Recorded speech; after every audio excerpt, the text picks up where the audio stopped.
Olá, pequenos exploradores da história! Vocês estão prontos para uma viagem incrível no tempo? Hoje vamos embarcar numa aventura para descobrir como nosso maravilhoso país, o Brasil, nasceu e se transformou no lugar que tanto amamos.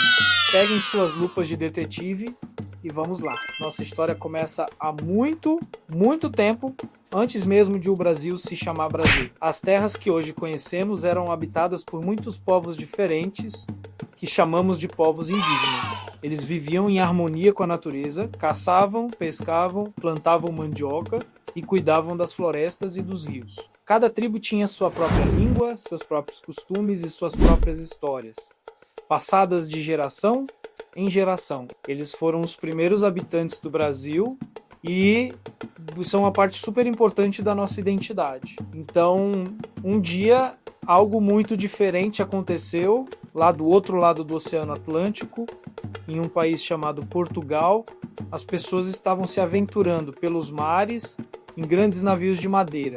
As caravelas, eles eram grandes navegadores e estavam em busca de novas rotas para lugares distantes, como as Índias, para comprar especiarias que eram temperos muito valiosos na época. Em uma dessas viagens, no ano de 1500, um capitão chamado Pedro Álvares Cabral e sua esquadra se desviaram um pouco da rota e, surpresa, avistaram uma nova terra. Eles viram um monte alto e o chamaram de Monte Pascoal, porque era a época da Páscoa. Quando desembarcaram, encontraram as praias lindas da Bahia e os povos indígenas que já viviam aqui. Foi um encontro de mundos completamente diferentes. Os portugueses ficaram encantados com a beleza do lugar e principalmente com uma árvore muito especial, que tinha uma madeira vermelha como brasa. Por causa dessa árvore, chamada pau-brasil, eles deram a esta terra o nome de Brasil.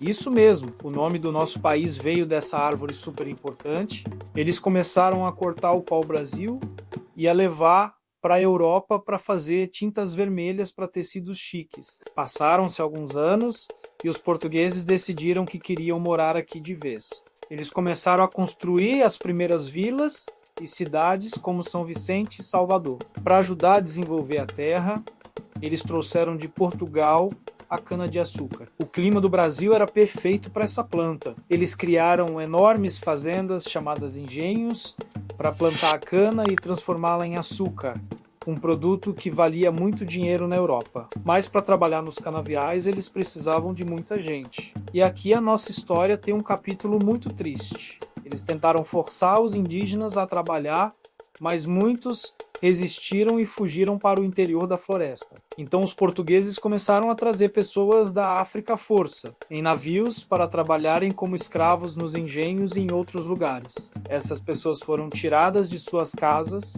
de suas famílias e sofreram muito. A escravidão foi uma parte muito injusta e dolorosa da nossa história, mas é importante a gente saber que ela existiu para nunca mais deixar acontecer. A cultura africana, com sua música, sua comida, sua religião e sua alegria, enriqueceu imensamente o Brasil e faz parte do que somos hoje. O tempo foi passando e o Brasil continuava a crescer. Os portugueses, em busca de mais riquezas, começaram a explorar o interior do país.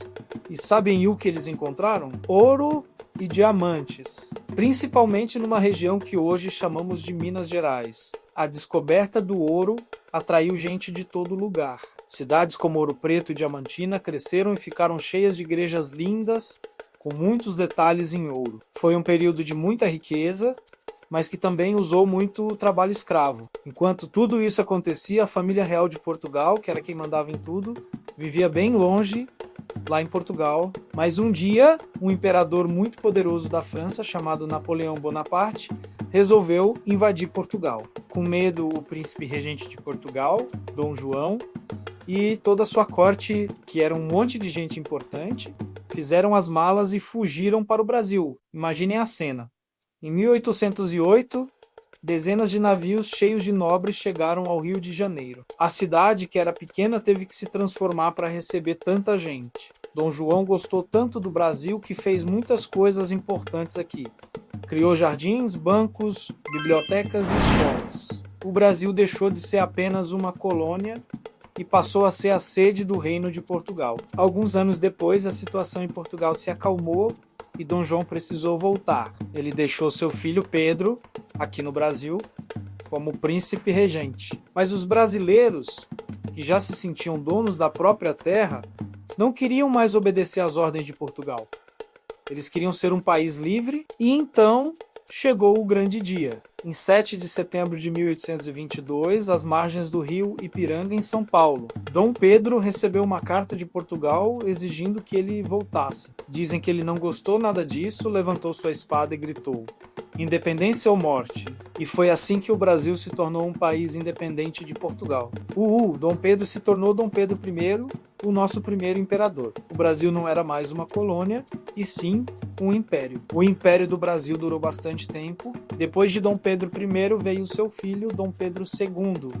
Ele foi um imperador que governou por quase 50 anos. Ele era muito estudioso, gostava de artes e ciências e ajudou o Brasil a se modernizar. Durante seu reinado, uma coisa muito importante aconteceu.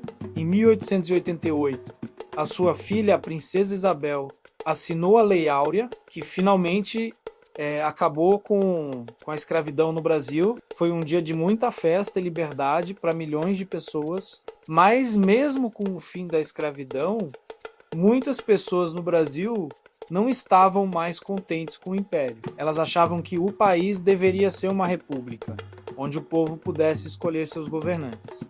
E foi o que aconteceu. Em 15 de novembro de 1889, um grupo de militares proclamou a República. Dom Pedro II e sua família tiveram que deixar o Brasil e o país passou a ter presidentes em vez de imperadores. E a partir daí, o Brasil continuou sua jornada, passando por muitas transformações.